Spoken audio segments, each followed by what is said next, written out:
ચલો હવે મિત્રો આપણે જોઈએ તો આ લેક્ચર નંબર આપણો 20 એટલે મેં કમ્બાઈન AB લખ્યું છે એટલે તમારે AB સમજવાનું છે. હવે માની લો કે તમારો લેક્ચર નંબર A આવી ગયો હોય બરાબર, તો બીજા દિવસ તમારો લેક્ચર નંબર B આવતો હોય તો આ એક જ એક્ઝામ્પલ છે એટલે અહીંયા AB ટાઈમના અભાવે હું AB લખું છું બરાબર. ચલો ધ્યાન આપજો. હવે આપણે કરીશું બહુલક.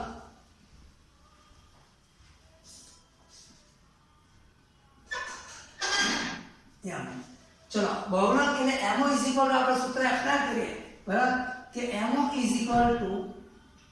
N પ્લસ ચલો FM minus F1 છેદનો 2FM minus F1 minus F2 ગુણ્યા C.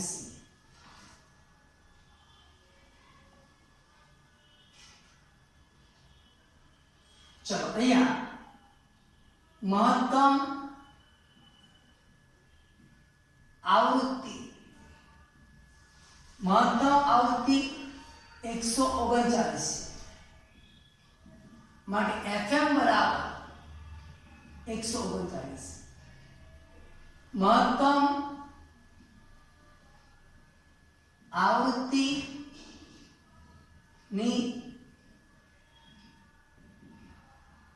સામેનો વર્ગ, મહત્તમ આવૃત્તિની સામેનો વર્ગ. એની સામેનો વર્ગ આપણે નક્કી કરીએ તો 400 થી 499 છે. 400 થી 499 છે.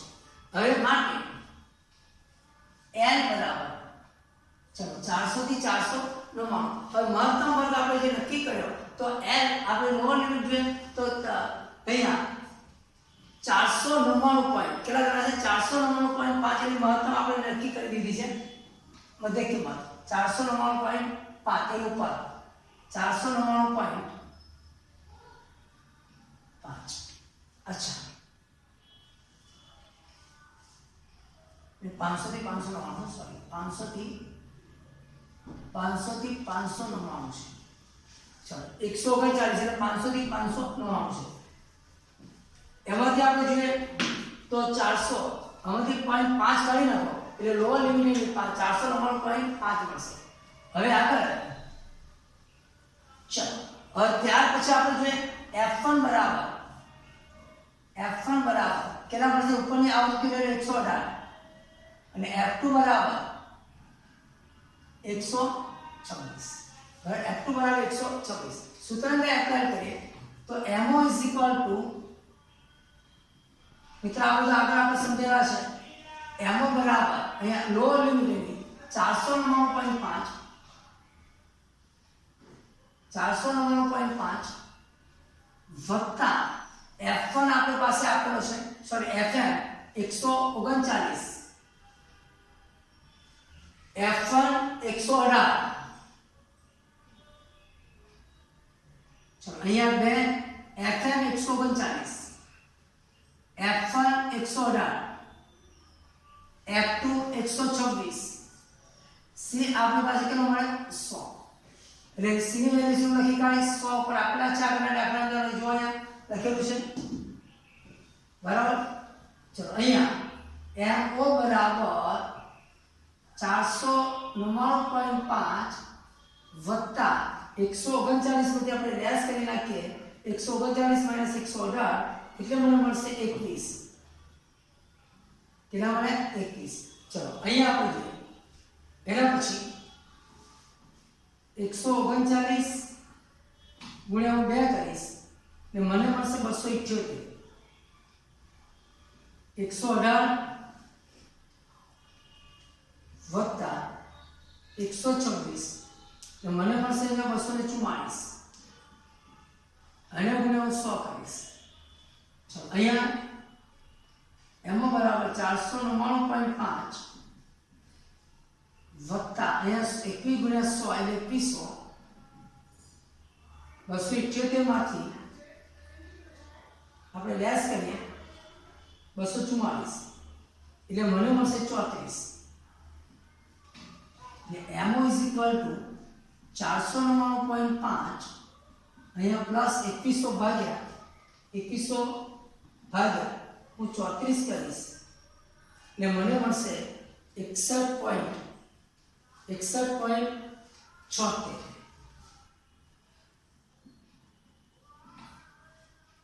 MO is equal to 499 માંથી 499.5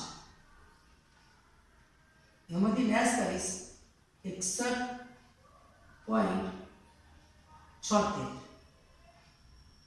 એટલે 437.74 મળશે. એટલે આ આપણને વેલ્યુએશન કોની મળી? તો આપણે બહુલક કેવો મળે આપણને? તો બહુલકની વેલ્યુએશન તમે જો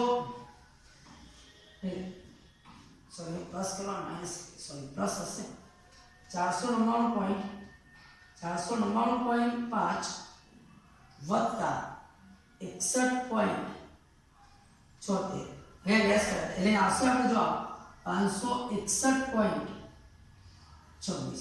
તો અહીંયા મિત્રો તમે જુઓ તો આપણને અહીંયા મેં લેસ કર્યા તો અહીંયા પ્લસ છે એટલે આ બંનેનો સરવાળો 561 કેટલા મળશે? 26 મળશે. અચ્છા,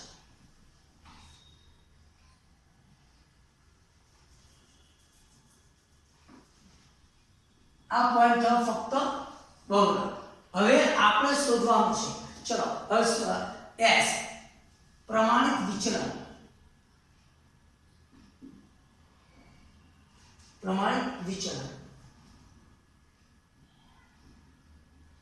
S બરાબર વર્ગમૂળમાં સિગ્મા f3 સ્ક્વેર એના છેદમાં n માઈનસ સિગ્મા f3 છેદમાં n એનો હોલ સ્ક્વેર ઇન્ટુ c. આ સૂત્ર એપ્લાય કરીએ. S બરાબર ચલો હવે તમે જોતા હશો તો f3 સ્ક્વેર 737 એના છેદમાં 500 માઈનસ f3 આપણને મળી -15 એના છેદમાં 500 એનો હોલ સ્ક્વેર અહીંયા ગુણ્યા 100 કરીશ. S બરાબર ચલો 737 ભાગ્યા 500 કરીશ એટલે 1.474 માઈનસ ચલો -15 ભાગ્યા 500 કરી નાખો એટલે મને મળશે 0.03 નો હોલ સ્ક્વેર ગુણ્યા 100. અહીંયા આપણે S બરાબર લખીશું ચલો 1.474 અહીંયા ગુણ્યા 0.03 કરીશ એટલે મને મળશે 0.03 કરીશ એટલે આપણને 0.009 જો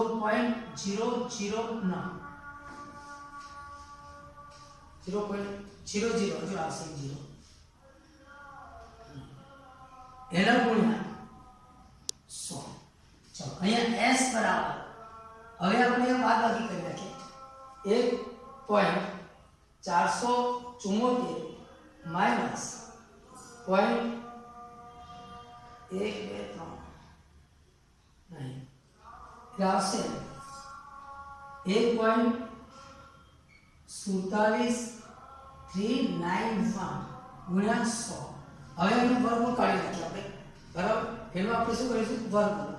તો 1.47391 S બરાબર 1.214 નો ગુણ્યા 100 કરી આપણે તો અહીંયા S બરાબર 121.4 એટલે આપણને શું મળે? S મળે. અચ્છા, હવે આપણને વેલ્યુએશન પ્રમાણિત વિચલન આપણે કેટલું મળે? તો 121.4 બરાબર 121 પોઈન્ટ તમે 4 લઈ લો એના પછી આગળ ગણતરી કરીએ.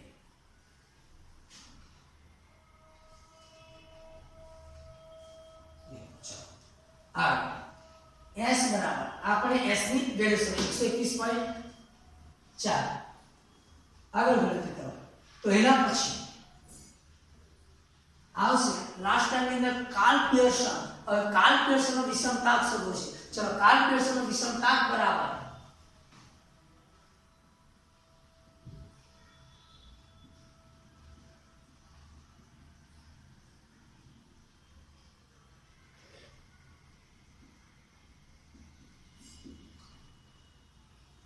J is equal to Karl Pearson विषमताक बराबर J is equal to x bar minus mo એના છેદમાં s.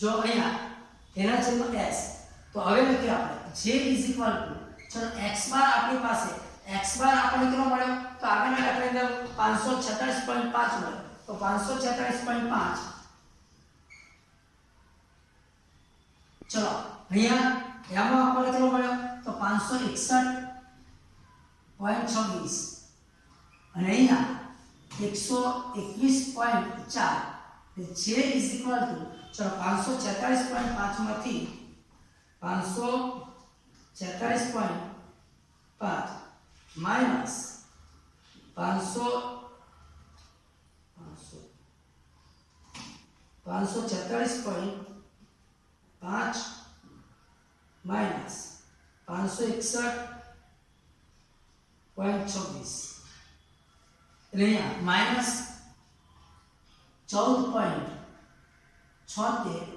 એના છેદમાં 121.4 એના ભાગ્યા 121.4 121.4 એટલે આપણને જવાબ છેલ્લે તમારો જવાબ G માઈનસ 0.12 ચલો હવે મિત્રો તમે જોતા હશો તો આખો એક એક્ઝામ્પલ કાર્લ પિયર્સન વિષમતાક શોધવા માટે પહેલામાં પહેલો તો કોલમ બનાવ્યો યાદ રાખજો આખો એક એક્ઝામ્પલ અહીંયા લેક્ચર નંબર 1 અને 2 માં અહીંયા પૂરો થાય છે. જો ધ્યાન આપજો પહેલા કોલમ બનાવ્યો કોલમ પરથી આપણે શું શોધ્યું મધ્યક શોધ્યું આ મધ્યક શોધ્યા પછી આપણે શોધીશું બહુલક બહુલકની ગણતરી કરી બહુલક આપણને 561.26 મળ્યો અને ત્યાર પછી પ્રમાણ વિચલન શોધ્યું પ્રમાણ વિચલન આપણે 121.4 મળ્યું અને એના પછી આપણે કાર્લ પિયર્સન નો વિષમતાક શોધ્યો એટલે કાર્લ પિયર્સન નો વિષમતાક એટલે આ સૂત્ર યાદ રાખજો કે J